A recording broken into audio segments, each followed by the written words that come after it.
And welcome to another Shadowshaper Duels video. In today's video I'm going to be discussing how to get the triumph for reaching over 50 power with one card, which is needed for the Shadowshaper title. Now myself, like I'm sure many other people, did originally get this triumph when the disfavoured ogre card was bugged and it could reach really high power. However, now that has been fixed, this is a guide for how you can legitimately achieve that triumph using other cards. Unlike in my previous guide video for the 40 damage triumph using Think Tank, I don't have a spreadsheet here to explain it, because although 50 is a higher number than 40, I actually think this triumph is a little bit easier to achieve, and certainly a little bit easier to understand the strategy involved. So what I do have in this video is I'm going to show the deck, which you can see here, that I have used, explain why I have certain cards in the deck and how to use them, and then I also have some gameplay at the end of me achieving this triumph twice using two different strategies, both of which I will discuss those strategies in this video. So to start off with, there are 3 exotic cards that I think are a must include in your deck. And the reason I'm able to make this video now is because the final one of those cards that I was missing, Atal, was sold by Wu Ming this week. So now that I have her, I am able to make this guide.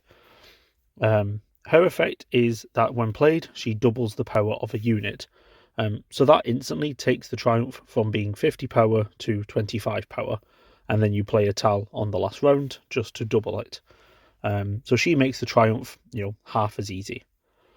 The second exotic card is Finala, and she's included just because she grants a +8 power bonus, which is one of the largest bonuses you can give in the game, certainly without other factors being involved. So it is a way to try and get one of your other cards up towards that 25 mark. And then finally we have Tan, who just doubles the next power bonus one of your unit receives. Now, something I did want to try, and I have tested, is if you could play Tan on the end of round 5, obviously without any other sustained power bonuses being active, and then when you played a Tal on round 6, would it be a double bonus, effectively a 4 times bonus, because that would make things really easy. However, that does not work. Atal is not counted as giving a card a power bonus. She just doubles the power of an existing card, but it does not use Tan's buff. So instead, you always want to use Tan in combination with Finala to turn the +8 buff into a +16 buff, and say that already gets you more than halfway towards the 25 mark needed. Now, very conveniently, Tan does cost 2 energy and Finala costs 3, so they can be played as a pair together on round 5, obviously making sure you play Tan first. However, that's not always necessary. You can play Tan on round 2 and then play Finala on a later round, and as long as you've not played any other cards that grant a bonus and there are no sustained bonus effects, Tan will still be active. So you do not have to play them together on round 5, but that is of course an option. So essentially the theory behind this deck is a Tan Finala combination gets you 16 power, so you just need to make up the remaining difference to get to 25. And one important thing to note is Atal's bonus of doubling the power is not just double the bonus power, it is double the total power. Therefore, if you can start off with a unit that already has a decent amount of health, that makes it even easier to get to the 25 mark. So that is why I'll go into the first strategy I have in my deck. I have got Kavar in my deck. In fact, I have 2 of them. And the reason is for 2 reasons. First of all, Kavar has 7 starting health. So taking into consideration what I just said, 7 plus the 16 from a Tan Finala combination gets you to 23. We're nearly at 25 just with those cards. Plus, Kavar's secondary effect of being able to draw 2 cards will just make it more likely that I am able to find my 3 exotic cards that I need. So yeah, that is why I have Tan. Now, if you don't have Tan, you could certainly use another card, such as the Tracker, or maybe even Zur, because both of them have a high starting health. You are just at the disadvantage that they don't allow you to draw any other cards. So you've just got to get even more lucky with finding your 3 exotic cards. So yeah, I went with Tan for that reason, but I went with Kavar for that reason. But you can certainly do it without Kavar. Kavar just makes it a bit easier. So yeah, the theory is essentially play Kavar, play a Tan Finale combination, and then I only need to give Kavar one other bonus from somewhere, and that should get me to the 25 mark. And that is why I have both a Pandora or a Hyssop in my deck. So if I see that I have a Pandora, and ideally, I can see that before round 2. If I see I have Pandora, then I want to make sure I do not play Tan on round 2. I can basically skip round 1 and round 2. I play Kavar on round 3.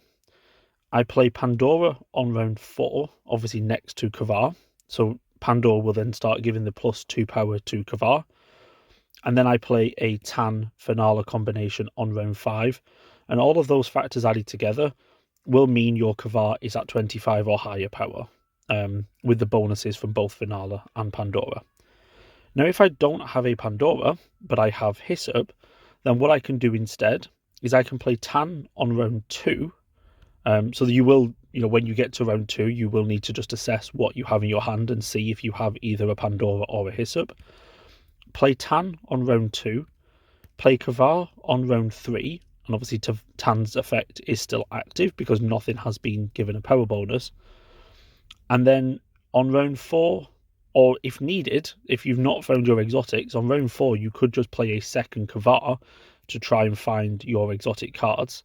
And then on round 5, you play Finale first. She will still benefit from Tan, even though he was played 3 rounds earlier, for the +16. And then follow that up with a Hyssop, who also only costs 2 energy, to add the remaining power needed to your Kavar, in order to go over 25. And then Atal is your card for round 6. And in fact, this is one of the strategies I show in the gameplay clips at the end. I end up having to play Kavar twice to try and find my exotic card. But it's okay because I had Tan, Finale, and Hyssop. So that is something to just be cautious of. If you are going to play Pandora, because he gives a sustained effect, that will consume Tan's bonus. So you need to make sure that you do not play Pandora before you have played Finale. You can play Finale on round 4 and play Pandora on round 5 if that is all you have, because the +2 from Pandora will still be enough. The sort of alternative strategy, which uses Hive cards, in addition to Tan and Finale and Atel, is you play a Hex card on round 1, and obviously a Hex card has the Inspired effect, which means it will gain +1 power every round. So by round 6, this card will be up to 6 power just from its own effect. If you have a Hyssop, you can play Hyssop on round 2 for the +3 bonus, but you don't need Hyssop. What you need to make sure you do not do is do not play Tan on round 2, because then the double bonus will just be applied to the Inspired effect. So if you are using the Hive cards and a Hex card, you need to play Tan and Finale as a combination on round 5 to make sure that it is Finale who receives Tan's bonus. So you may end up skipping round 2, which is okay. On round 3, you may want to play one of your Kavars to try and find your exotic cards if you've not found them all. Or you could do that on round 4 as well. But on one of those rounds, either round 3 or round 4, you want to play one of your other Hive cards. You see I've got 2 Knights and I have 2 Tenacious Knights. And all of these grant +3 power. So they are essentially, it's the same bonus as Hyssop, being a +3. you want to play one of these on either round 3 or round 4 onto your inspired hex guard. On round 5, you play the Tan Fenala combination, and then on round 6, you play Attal. And that is the second clip I will show in the gameplay. I actually play, I think I play the Hive unit first to give my Hex Guard the bonus, and then I play Kavar on round 4 to try and find my missing exotic card. And then obviously Tan Fenala round 5. So that is the strategy. Essentially, on all of the strategies, I'm trying to start with a high health starting unit, whether that be Kavar, who just has 7 by default, or being a Hex Guard, which, although it says here it is a 1 health card, remember, as I said, it will be up to 6 by the end of the round, so it is still a high health starting card. You play a Tan Fenala combination for the 16, and then you use one other buff effect, whether that be Hyssop, Pandora, or one of these Hive cards, to give your whatever your starting card was a little bit more bonus. And those bonuses added together should be enough that you have a single card at 25 or greater power, and then when you play Attal, it is doubled. So that is the theory, and I say I have some gameplay that shows it in practice twice. But just before that, I also want to explain that if there are any of the cards I've shown here that you do not have and you are not sure where to get them, then you can look in your deck builder, go and find go and find a card you do not have. For example, you see here I don't have this Scion, and if you click on a card and then click on it again, it shows you where the source is, whether that be, in this case, the vendor, or a particular rank up, or from dueling a specific NPC. If it is something obviously you have to buy from the vendor, you just have to wait until it is available. But that is how you can check the source of a card in case you don't have anything that I mentioned here. So that is the theory behind the deck. So now let's move on to the gameplay. To get this triumph, I would recommend you go to Wu Ming and duel him on expert difficulty. And the reason for that is, in Wu Ming's lineup, he only has 2 cards that can attack you, which are these 2 Sniper Vandals, and they can only attack the front row. So as long as you play your card that you are trying to get really high in the back row, so that's your Kavar or your Hex Guard, there is no way Wu Ming can attack you and decrease its power. And the reason why I would do it specifically on expert is when you challenge him on expert, as I'm going to show now, you are always the offensive player, which, as I covered in a recent video, means you will start off with 1 more card than if you were the defensive player. And since you do need to find 3 exotic cards to make this deck work, obviously that 1 card advantage is nice to have. So yeah, I will now let the 2 gameplay clips run. In both of them, I achieve 1 card over 50 power. Okay, so with this start, I at least see I have Tan and Attal. I don't need Fenala until round 5. Now, unfortunately, I don't have a Hex Guard here, so I'm probably not going to be able to go down the Hive route. Maybe if I get a Hex Guard on the next card, which I don't. But I have a Kavar. So what I'm just going to do now is I'm going to play Tan, just to have his buff ready. There's no risk of him being destroyed on the back row. I can play Kavar on the next turn to try and find Fenala, which it doesn't do, but that's fine, because I can still play Kavar again on the next turn to try and find Fenala again.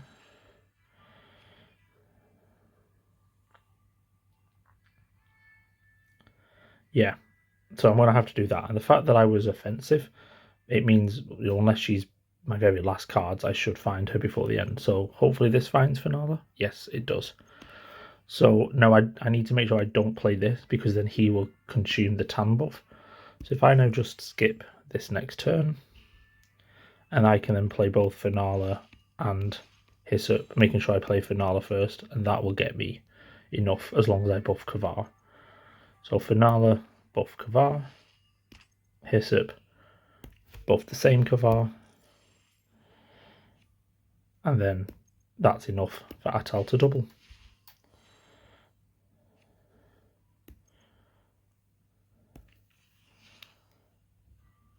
there we go, over 50. So this time I see I've got a Hex Guard, and I also have a Tal and Finala. So I'm going to try and do this using the Hive approach. I also do have a Kavar to help me find Tan. Okay, so nothing I can do on round 2. Would have been nice to have a Hiss up and buff the Hex Guard, but it's okay. Oh, and there's Tan. I don't even need to use Kavar to try and find him. So let's just buff my Inspired Hive.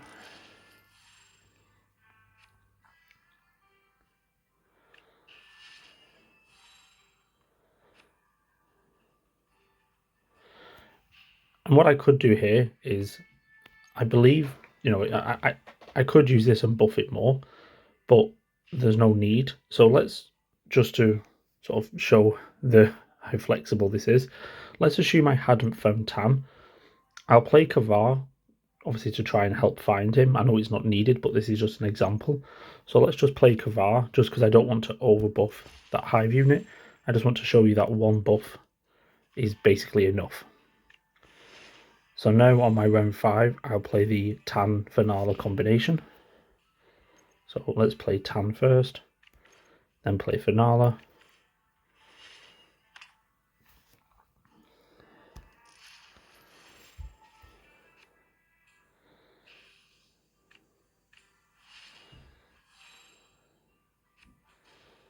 And now, if you look, that's 25. So when Atel buffs, it will go to 50. And then even if the Triumph says over 50, when it becomes inspired, it goes to 51. So I only had to use one of my Hive cards for the +3 power. Effectively, it's the same as a Hiss Up with +3. So yeah, that's why I use Kavar, just to show you don't need 2 Hive.